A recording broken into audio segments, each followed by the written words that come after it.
Hello, and welcome back to Shanon Series YouTube channel.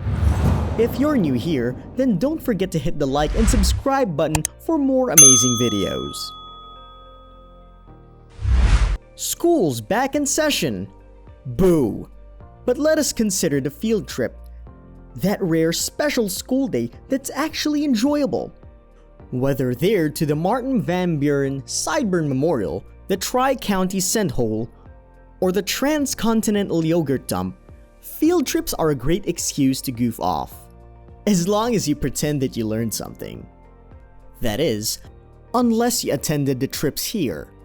In that case, all you learned is the universe is a pointless horror, and knowledge itself is a sham drummed up by the greeting card companies. Here are the 10 school trips that went horribly wrong.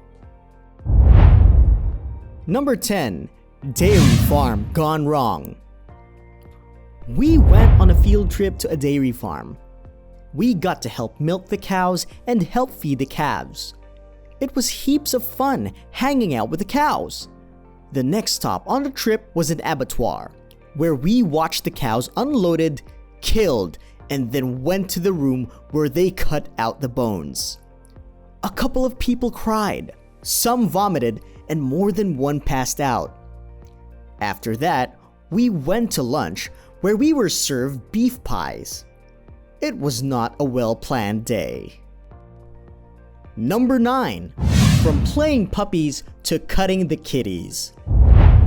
When I was 6, my class went to a local vet's office. We got to see the exam rooms and play with some puppies. They then took us to an operating room and brought in a cat. We watched them anesthetize the cat, shave its stomach, and slice its belly open to prepare to spay it. I don't know what happened next because I passed out.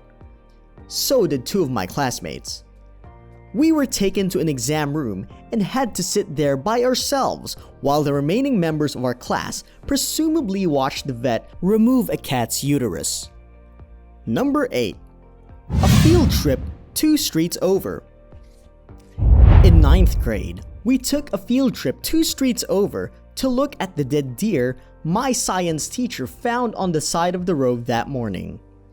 I'm squeamish and nearly passed out at the sight. The head was completely rotated, blood everywhere, brains on the road, an eye was missing, and parts of it had been torn off from other animals eating it.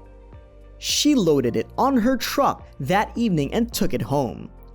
Her daughter said it's in the freezer for future lessons, but I really hope she was just kidding.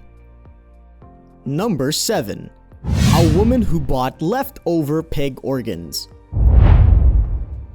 When I was in 1st grade, we had an in-school field trip where a woman brought in a bunch of pig organs for us to see. She wasn't a veterinarian or any sort of medical expert. She was a woman who bought leftover pig organs from butcher shops and brought them to schools to terrify little children. I distinctly remember her picking up a heart and squeezing it to make it beat. I also remember being brought up by my teacher to squeeze the eyeballs in a Ziploc bag and stick my hand in the liver. We were in a small, not very well ventilated gym, and the smell of pig guts was everywhere. 2 kids from my class fainted and 3 threw up, and the rest of us just stood in mute horror watching this woman stick her hands into bags of organs. Number 6. It's stuck. Before teaching, I was a counselor for elementary day camp in the summer. We had a bowling trip with a good staff camper ratio and first aid kits. Later in the day, a 1st grader put his hand in the ball return machine and it got stuck because a ball was coming out. The child was screaming and the machine was smoking and creating a smell of burned rubber. The staff quickly turned off the machine and called the ambulance. The parents were notified and came as the first responders arrived. The child ended up being okay, and the parents casually said, "Oh, we would expect this to happen to him." No. Number 5. The Ol Switch-a-Roo. During my first year of teaching, me and a fellow rookie teacher rewarded our honors science classes with a botanical conservatory field trip and a fun scavenger hunt. 2 boys asked to use the restroom while the rest of our group received clipboards and directions for the hunt. Unbeknownst to us, the 2 bathroom bandits sneaked into the rainforest and desert rooms and switched many of the plant identification signs.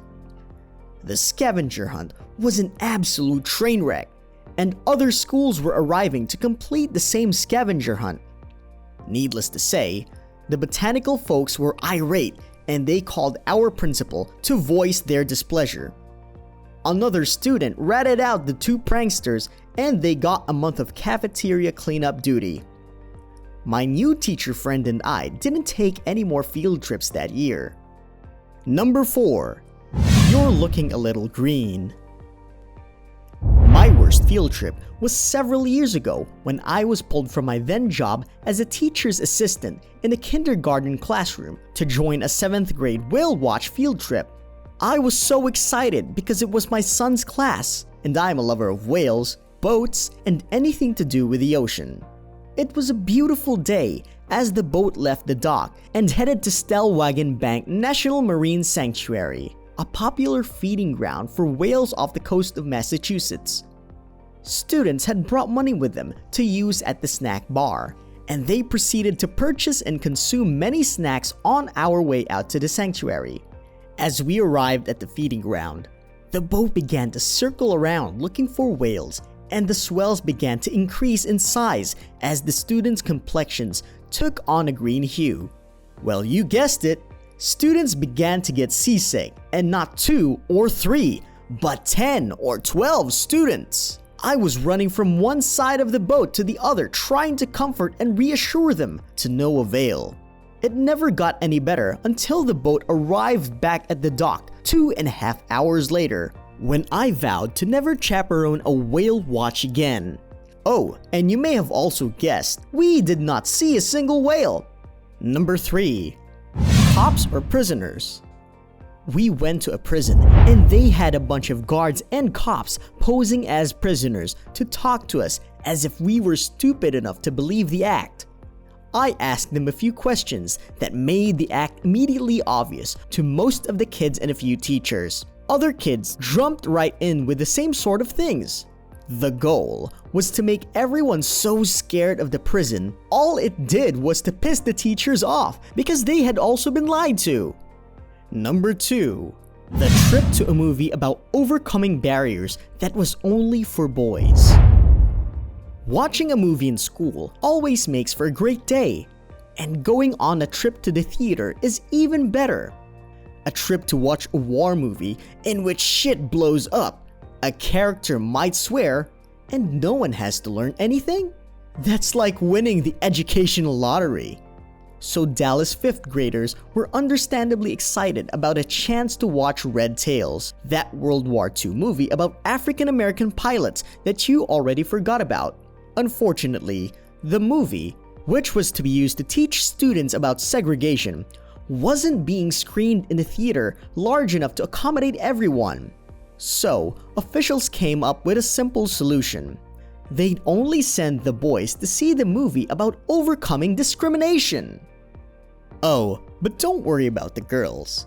They were given the chance to watch Aquila and the Bee, a movie about a spelling bee. School district teachers assumed that boys would get more enjoyment out of Red Tails, a movie they were watching for its educational merits, because boys love war, while girls love spelling. Of course, the girls didn't get to go to the theater to watch their thrilling drama, because it was already 6 years old. And some teachers, either unaware or simply apathetic to this option, taught class as normal. And who wants to watch a spelling bee when exploding planes were an option? Number 1. The trip to the morgue, which uncovered a classmate's brain in a jar. A New York high school's forensic science club went on a trip to a mortuary to learn that there's more to solving crimes than making CSI-style witticisms. But it took a nasty turn when they accidentally solved the mystery of what happened to our classmate's brain. 2 months after the tragic death of a 17-year-old peer, his classmates wandered by a brain jar that had his name on it. So either they were beginning to unravel a massive cloning conspiracy or some sort of evil twin scenario, or his family buried less of their son than they thought. We don't want to spoil anything, but it was the second one.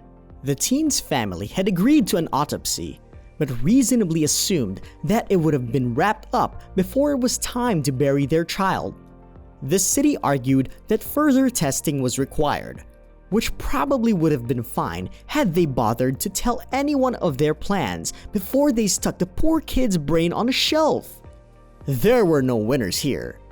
The morgue was sued for the emotional distress caused when they awkwardly handed over the teen's brain, liver, and testes months after the funeral. His family was understandably devastated by having to perform a second burial for their son's testicles. And all of his classmates received a stark and haunting reminder of their own mortality. Although we guess that if you're in a criminal forensics club, you've already come to terms with that. But it's such a shame that this otherwise wholesome and inspirational field trip to the morgue was ruined by something creepy. These are really some crazy and horrible field trip we had here. What were some of your best or worst field trips? Let us know in the comments below. If you like this video, don't forget to hit the like and subscribe button and turn on the notification bell so you'll be the first to know if we uploaded a new video. See you next time!